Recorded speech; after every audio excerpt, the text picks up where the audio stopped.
What's up, y'all? It's your girl, Caitlin Leggett, back with another Changing Channels from NPR's WNC Radio. I am here today with the Mike Jones, Raleigh's own Hornets photographer. Thank you for tuning in with me today. Thank you. For sure. Thank you for having me. Talk to me a little bit about just coming up in Raleigh, what that area is like, all of that. Yeah, so I'm not originally from Raleigh. I'm from the coast, but like I moved to Raleigh like at a young age. So basically like Raleigh kind of like curated me, I guess that makes sense. Mm-hmm. I feel like obviously like where you spend most of your life at, when you learn and become where you're from. So growing up is like very like heavily influenced with like music and like art and like basketball. Obviously, you know, like Duke Carolina and like NC State's right there. So they kind of like influenced me to like hop into like sports, and also in a sense try to like dabble into music, but like it was never a point of like the creative standpoint yet, because the creative scene in Raleigh wasn't like a thing yet. So literally, yeah, it was more in a sense of trying to like do sports. I was a musician. I'm a musician, so like doing stuff with music on that spectrum. But it was I never like looking back now. Back then, I would never like look and see now like yeah, I'll be like on the camera doing it all compared to like actually doing it. So that was cool. My family was like mad, like supportive. Growing up, like they invested everything that me and my siblings wanted to do.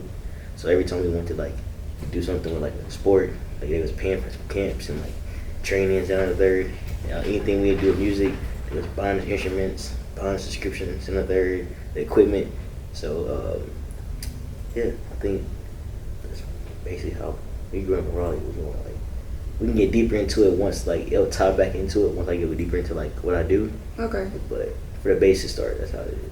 So what sports were you playing? What instruments? What? I play like basketball.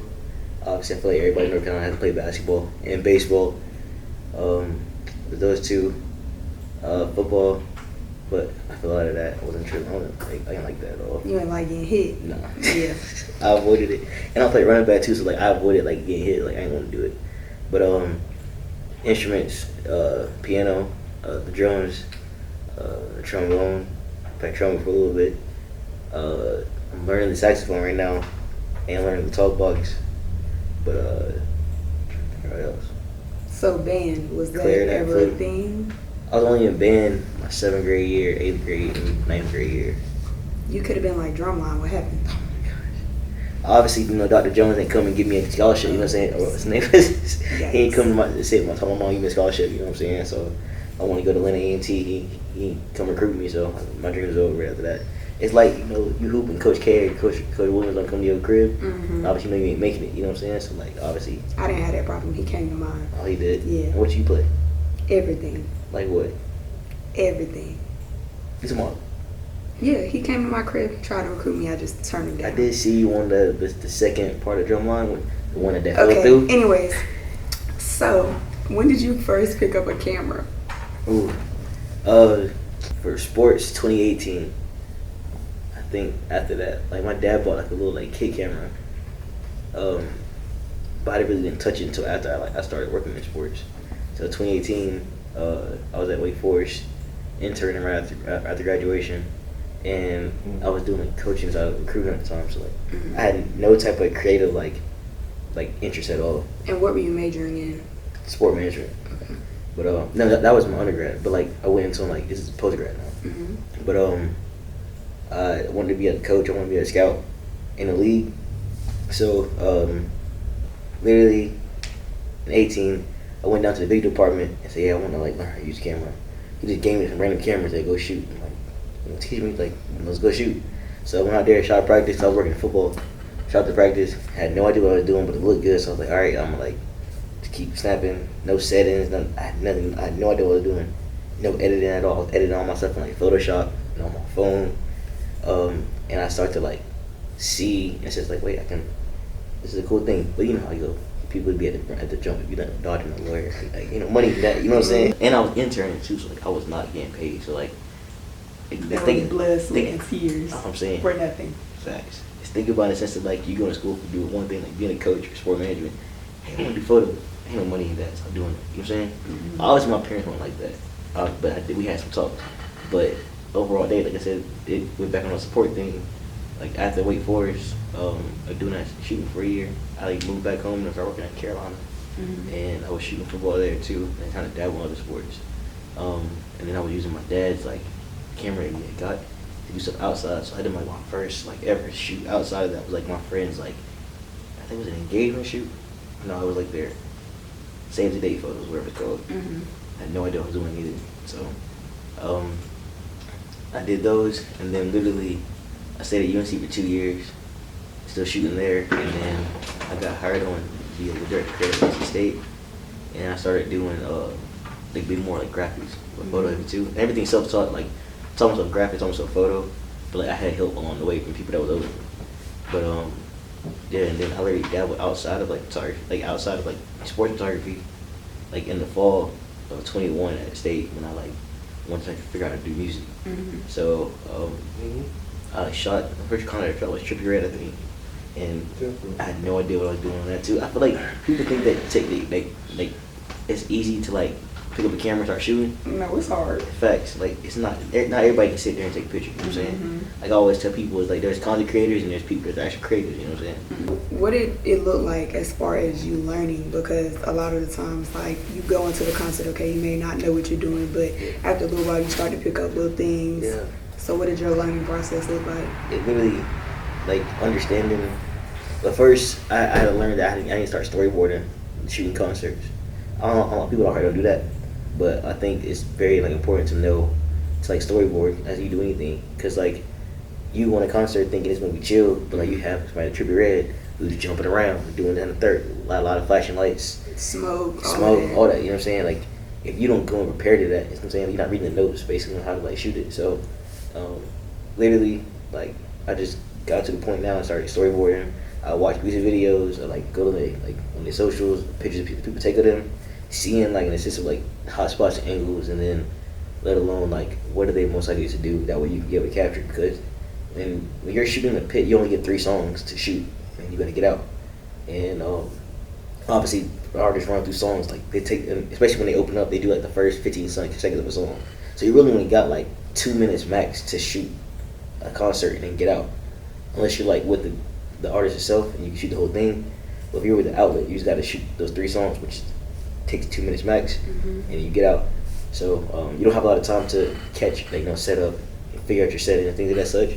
So, but if you go into that knowing how they would be, then obviously in a sense you can come out with a greater return than what you think going in. So, but literally that was the first one, and I think also learn from sports too, because everything's fast paced.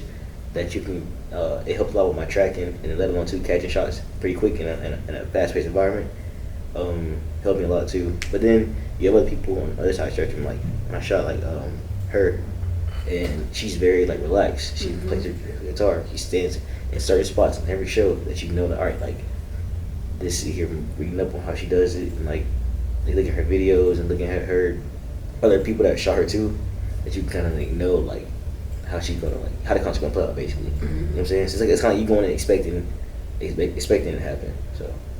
So what was that moment that you were like, okay, like I can start calling myself a photographer now? Oh my gosh. Literally like I didn't call myself a photographer the longest. Like even 2 years into it, I was like, I'm not a photographer. And I think I was in the pit. Who was it? I was in the pit at Dreamville, and I've never like, it's my first, I was shooting Cole, and literally like when he came out, obviously there's like all lights, like obviously the aesthetic wasn't good to even shoot. But like I looked up, I had a cameraman was looked up at him, and he was like walking out, and I'm like, yeah, like it's crazy, I'm actually a photographer. Cause like to be in a sense, cause the year before that I was sitting in the stands watching Dreamville. So I think that was the point. So like last year, or April 2022, was when the first time I'm like, yeah, I'm an actual photographer. Which is wild, you know what I'm saying? And you've been doing this since 2018. It took a minute. I think too, like, and it wasn't like, it's more about a self-validation thing, because I feel like when I first started, I feel like I had to do a certain amount of things and shoot a certain amount of people to establish myself as a photographer. I had to have it together. I need to have my business. I need to have the center there. I had to have the equipment. The reality is, like, I was a photographer before I even picked up a camera. It is that, like, I never like looked myself in the mirror and told myself that. You know what I'm saying? I kept kind of pushing it away. Right, and I think that's like an imposter syndrome that a lot of creatives go through. Yeah. As far as just figuring out when they're actually valid at what they do and what validates it. Yeah. So, what was that conversation like with your parents as far as like, yeah, I went to school for this, but it's not. Honestly, I don't know because I've always still had my main like my main job's always been sports. Mm-hmm. So it's Wake Forest, UNC, NC State, now with the Hornets. Like I've always had the sports thing. Mm-hmm. It's like so I never had to have a conversation with them like, yeah, I'm taking a full 81 early turn doing this because I've always had sports. You know what I'm saying? Right. And so yeah, it never came part of the conversation at all. Now they were more excited and they started more pouring to me more. I was like, I want to take something to the next level. You know what I'm saying? Mm-hmm. They didn't understand it, you know, but like it obviously, it stays focused on sports. They stay this is your goal, like stay on that, you know. So when I started telling them I wanted to start doing concerts, really I already did like a couple before I even told them. I didn't even show them, like I did like 5 times before I even showed them. I did pictures, and it literally like I sent them all to them. They were like, "Who took these?" And I'm like, "Me." I'm like, "You do concerts?" I'm like, "Yeah." I'm trying to. And next thing you know, like out of nowhere, like every time some artist had a concert or a show, and they came across the picture, they would say to me, "Did you take this?" No, mine take that. But thank you for not looking out that you didn't even do it. But like, yeah, they always been just mad supportive with it. Like literally when Dreamville announced the lineup, my parents called me like 2 minutes later, say, "You shooting Dreamville?" All right, mom. Like, yeah, maybe, I don't know. That's so weird. yeah. So I mean, yeah, no, they never questioned me because they know that like if I wanted to leave sports and do what I want to do, I'm gonna be successful. Mm-hmm. That's how they raise us. You know what I'm saying? Obviously, like I'm not built to fail, and that makes sense. None of my siblings are built to fail. So like they know that like whatever we want to do, like we're gonna make a way out of it. You know what I'm saying? So, Mm-hmm. I think that's like a North Carolina thing. yeah, that's You know what I'm right. saying? We trying to get up out of here. But so you talked about going from Wake Forest to UNC to State to the Hornets. What did that journey look like? Rough. So I was like literally unpaid for like 3 years. I got post grad school. 2 days after that, I went to undergrad. I went to my post grad internship at Wake Forest for a year. Literally like working unpaid day in day out, 6 in the morning, and they're leaving at 10 o'clock at night every single day. Left there. When I got to UNC the first year, I was like interning in the morning, building my work schedule around my intern schedule, going to work at night at Big Sporting Goods like 10 hours of the day, every day. I just every single day. Have games on Saturdays, working on Sundays, nonstop. And that was 2 years until like literally like State was my actual first full time paying job. Mm-hmm. You know what I'm saying? So, but obviously like I had like incentives made like at UNC, like people that threw me bread there while I was there because they appreciate my work. But it was more just like trying to break into sports and like get your foot in, like trying to get into sports. Just the intern is hard. You know what I'm saying? There's like people here at 30 and they 40 trying to intern and take on payrolls compared to like getting in and getting a full time job. By the way, you know what I'm saying? And like once you get out of sports, it's like people say it's hard to get in. But I feel like that statement is invalid because if you do good work where you're at and you don't burn no bridges, that you can easily come back to it. You know. Okay. So, but it was definitely like hard, especially like going from intern to a director. You know, and that was the hardest thing because like you're basically like one of the lower people that's 5 people down above you, going to the people and being on top of you. You know what I'm saying? And my first time ever like being the boss of somebody and then building a team. Like I had no idea what I was doing. But I saw too was the guy I was with. He's like my counterpart named Maurice. We'll call him Mo. He's the director of creative at State now. But we kind of built everything together. We kind of like, hey, he kind of taught me how to be a director. I kind of taught him how to be a director just by us working together, you know. And we never saw each other as like one above the other. It's like, hey, like we're growing this together. And to the point we got to the point now is like we learned how to lead through experiencing each other in the workplace. So. And I feel like that's probably the best type of experience because you didn't have nobody telling you how to do it for real. Exactly. So you had to figure it out. There have been times that me and Mo sit in the office but like, I don't know how to do this. And he's like, me neither, but we're going to figure it out. You know what I'm saying? And vice versa. You know? And like, in a sense too, like he's honestly made me a better creative and a photographer myself because he taught me like a lot about perspective and angles and how to like sequence things, you know? And then teach you more about video. And also my counterpart at U Carolina named Matt Fetter, he taught me a lot about angles. Like he's the one that really kind of like jump started my photography because like I would just shoot straight on. He was like, y'all like sports like it's faster paced, but in a sense you get better perspective angle if you shoot lower. So like I always now you see me you on the court now, I'm always down shooting low and shooting up. I came from Federer, but then also too of like being in a sense of like sequencing and perspective and composition of like how to like set your photos up came from Maurice. So like both of those two combined kind of like helped me kind of get my little like create my own style. If that makes sense. So sports, concerts, there's a lot of different types of photography, right? Yeah. What would you say is your favorite? Oh, music, but by far. Like music as in music videos, music as in concerts, like anything that has to do with music, like tours, concerts, shows, artists like press photos, even like anything that do in that realm. It's like my favorite. Like I love. I'm not saying I'm good on sports, but like that's been my safe haven. Right. Like I'm challenged every time when it comes to like shooting like music. You know what I'm saying? Because let alone like, but when you're shooting with a team, like you can do it. Like it's a lot of consistency. Shooting with artists, like you're not shooting with one artist directly. If you're trying to expand yourself more, you're shooting with multiple people, which makes multiple personalities. Like, and 9 times 10, it's like either 1 or 2 shoots you do with them, unless you stay on with them. But like it's so broad, you know. I shot MGK. I had no idea he does rock. I shot Avril Lavigne. I shot Cole. He does rap. You know what I'm saying? But then again, on that other sense, I shot like Rex Orange County, which is he does like pop or whatever. It's like you can't do this. It's not the same photography. Right. If that makes sense. You know. So honestly, I like that because I like being challenged a lot. So what about like editorial type? See, I'm stepping into that. Yeah. I'm stepping into that. I did a couple of those, but like it's not my forte. But I'm starting to do more into it, and I want to get more into it as well because I feel like it brings a new aspect into not only music but also in sports as well. You know, right. It's like I feel like editorial shoots and kind of showcase a lot of like culture of photography, and level 1 and 2 is like more it's more passionate, more like feelings into it, emotion into it.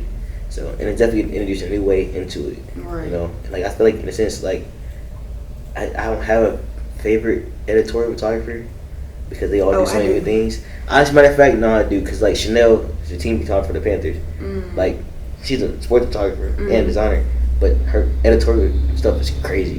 And she hasn't been. She has like she done. I've seen all of her shoots, but like you can never.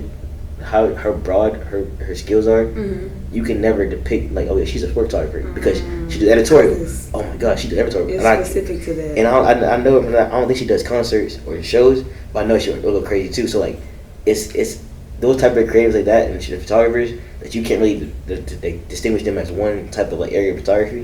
That's the ones I feel like my favorite. You know. Shout out to her. Shout out to Kennedy Carter too, man. Kennedy, I forgot about Kennedy. Let me tell you, oh my watching gosh. her grow.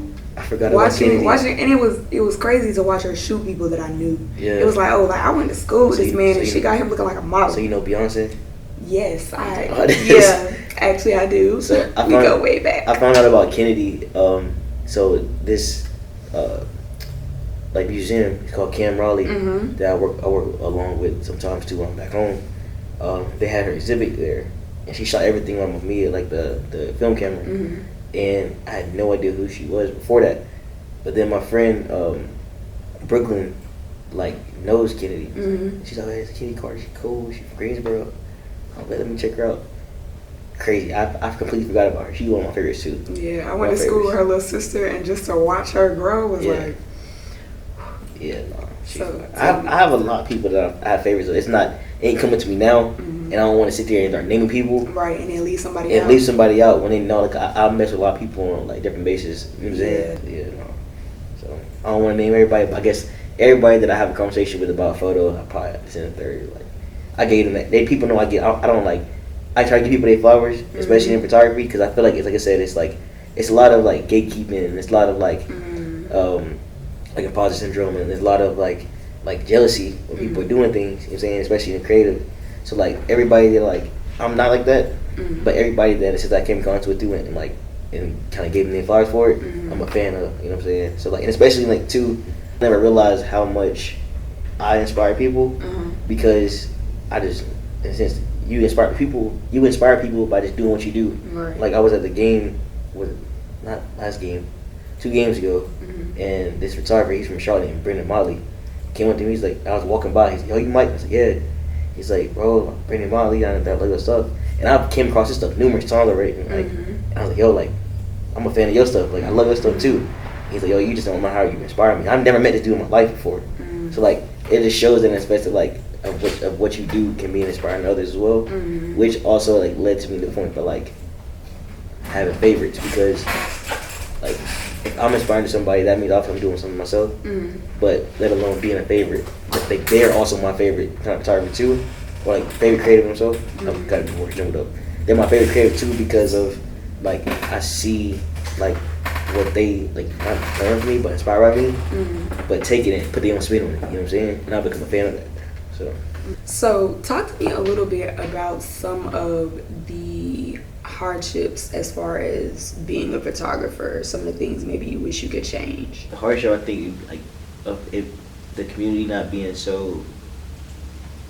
It's like it's not collaborative. I wish the community was more collaborative. I wish like the jealousy and the competing and all that. I think that makes photography harder. You know what I'm saying? Not that I didn't care about that, but like I don't see why the need to like have, I guess, like indirect conflict with people. You know what I'm saying? But jealousy out there, 'cause I feel in a sense. But a lot of times, a lot of projects, like you need multiple people on. You know what I'm saying? Especially like big projects for companies and such. You need multiple shooters. Right. But it's hard to do that when you can't have nobody to turn to, because everybody wants to be like they're not willing to work together. You know. That, and I think in a sense too is I think it plays along with like the gatekeeping. You know. Like there's so many opportunities out there that I say I'm connected to somebody, or somebody's connected with me, but they have opportunities that they want me to bring on, but bring some other people to them. But like I don't want to share with other people. You know what I'm saying? I feel like that too. I feel like everybody can eat if everybody collaborates, and also to kind of spread kind of what to put people on. You know, it's literally like the crabs in the bucket mentality is literally how it is. It's in every help people up. It's in every single aspect of it. Music, it's like creative. It's a normal thing. You know. And I guess it is like specific though to photography though, because you have so many people finding, like if you hoop, right, and that's where you're finding your love, your kind of soul system, right, regardless you can hoop by yourself if you want to, but you have to play with a team. Right? With photography you don't necessarily, even if like the bigger you get you will need a team, but like when you first start out, like it could really just be you dolo when you finding like stuff that you like to take pictures of. Right? It's true. So I guess how do you combat that? Like how do you figure out how to create like community with it? Really is just I'm a person that's never like that never, I'm not a jealous person. I'm not a person that like holds things. I'm not a person that like tries to like, you know, that it's hard to explain. I'm not the type of person at all.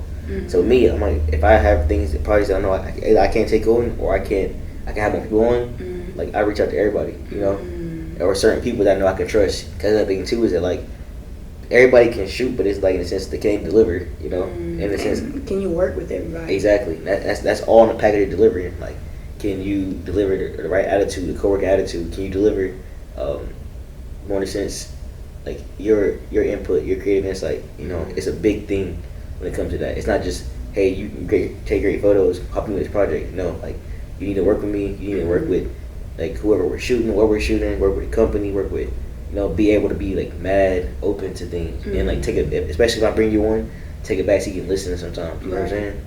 And vice versa with myself. When people take me on a project, I just sit back and listen. You know what I'm saying? I remember my guy Brandon Todd. He used to be the photographer for the Panthers before Chanel.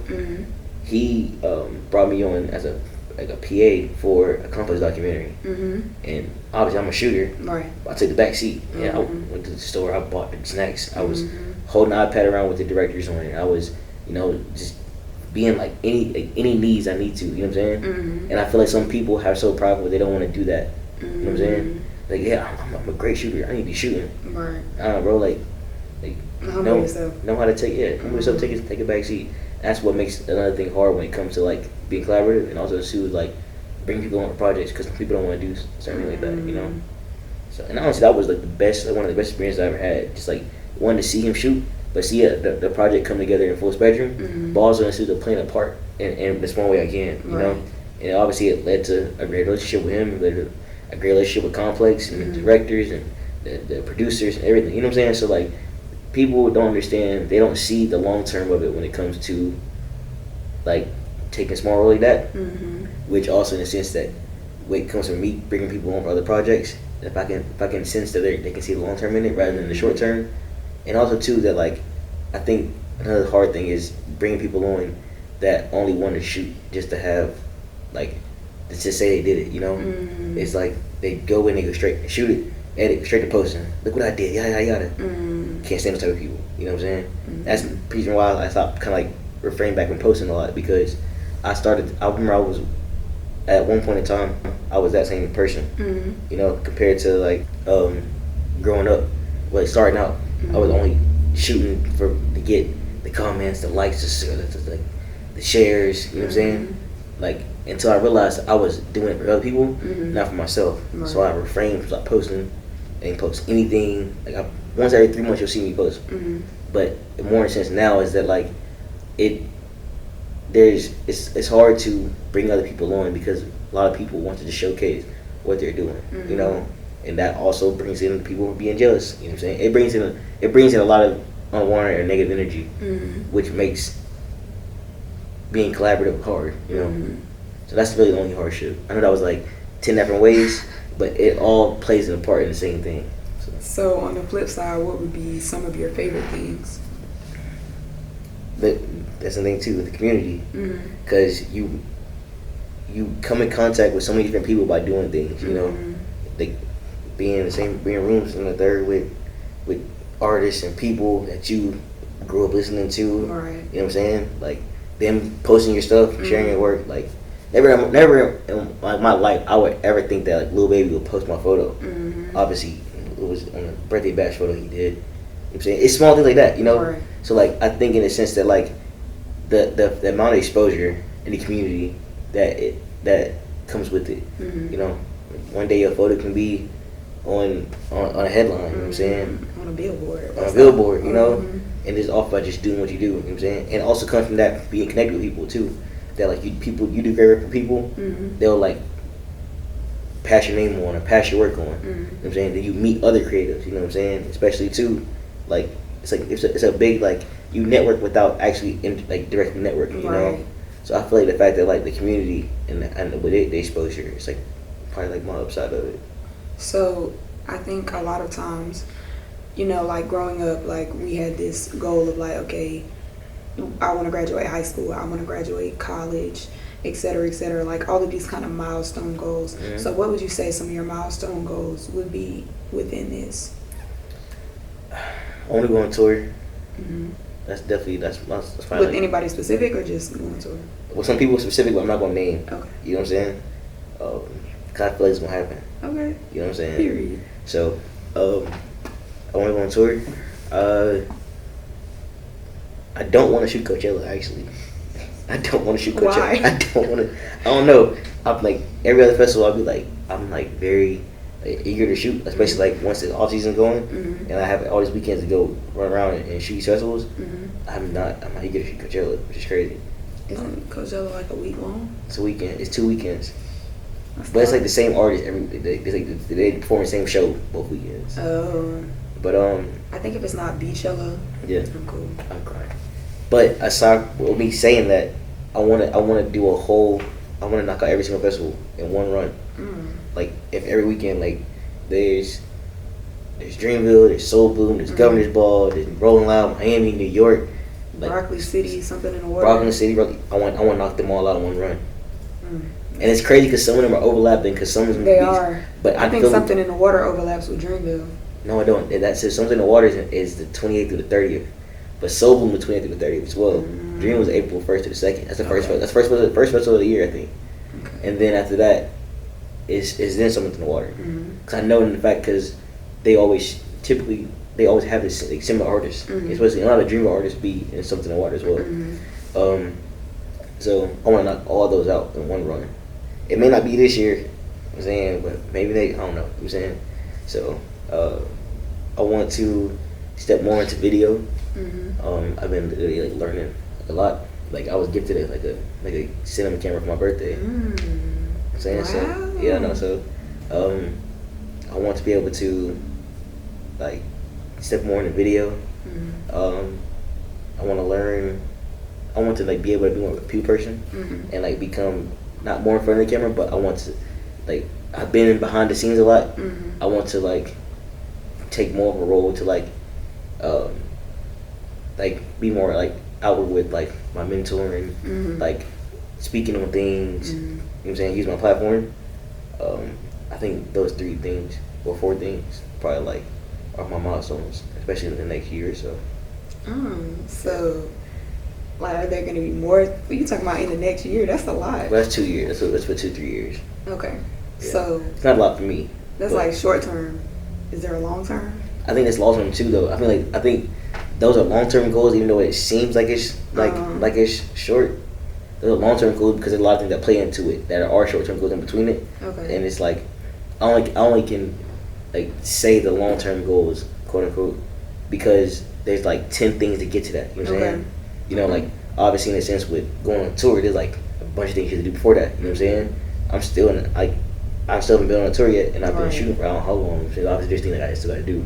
You know, especially like using my platform and like being like more outward and open. Like I still got to like there's small things I do with that too. You know, so I mean in a sense, especially get more and like I feel like I'm very exposed, but I feel like there's more exposure. I haven't hit that level of exposure where like every time like an artist or like a show or a concert or tour like a festivals come around, I'm one of the first people that hit. I haven't hit that yet, you know. Okay. So I think like that's a small term goal I got to get to in order to like where it gets to my long term goal of like hitting every run or things of that such. You know? Okay, so think a little bit about like just coming up in Raleigh, all of that. What type of like impact or legacy do you want to leave there? I want to. The main thing I've always been is that like people think in order to make things like that happen, you have to move off. I want to be one person that like stay in North Carolina and still do it and have people come to me. You know, like literally, like everybody that I know, in a sense of like certain people have like moved off of me and popped off. But I feel like now that I'm creating my legacy by like, hey, like I never had to move. Right. Obviously, down 2 hours down the road to Charlotte for a job, but like I never had to move out or put myself in an environment temporarily to make it big. You know what I'm saying? I'm still in North Carolina. I'm still down the road from home, and I feel like the fact that I've always been North Carolina to like the fact that that's my legacy. You know, like I don't want to, for instance, like a music artist. For instance, obviously, like everybody that they getting a little like getting hot, they move out to LA, they move to Atlanta, they move to Miami, they move to New York. All of that. You know what I'm saying? Rather, some people are like, for instance, like Luke, for example. Luke got big, and he's still in Charlotte. City, you know what I'm saying? Same thing with Ruben. Ruben got big, he's still in the city. So like, I feel like more, even to the baby, like he's still in the city. You know what I'm saying? So I feel like I want to do that in the sense of like photography wise, like still like become a well-known established photographer, but like never have to move from like where like it kind of was curated from, you know. So my hopes are is to like open up like a huge like production studio in Raleigh. So I know I got the building picked out and everything. I've been saving up for it.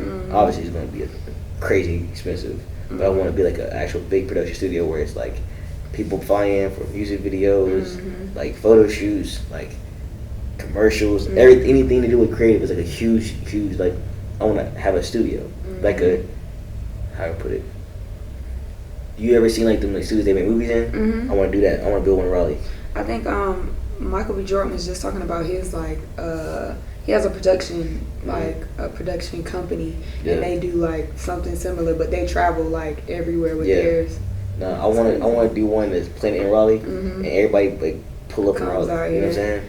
No, that's different, and I think that's one of the bigger things that kind of everybody coming up now is kind of realizing that there are so many different ways to create like unconventional wealth, right? You don't have to go this traditional route of like whether or not you stay in school or go in school and you figure out what it is that is your niche or what it is that you're like passionate about or whatever you have a talent for. It doesn't have to be this traditional route of going, you know, to work in a company and staying there for XYZ years, or just the things that we've typically seen are being brought up in. So I think that's crazy to like see how much we are beginning to grow into our own lanes and things like that. So as far as you in photography, outside of photography, you know, what's the plan? What's next? Oof. I don't know. That's the thing.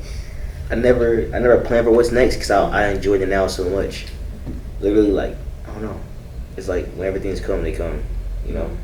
Other than the goals that I have set, like I'm not planning for something else. I'm always prepping, but I'm prepping for what's unknown. You know, if that makes sense. So honestly, I couldn't even tell you what's next. You know. Okay. You know what I'm saying? I do got things tucked, but I ain't gonna say it right now. Publicly, but yeah.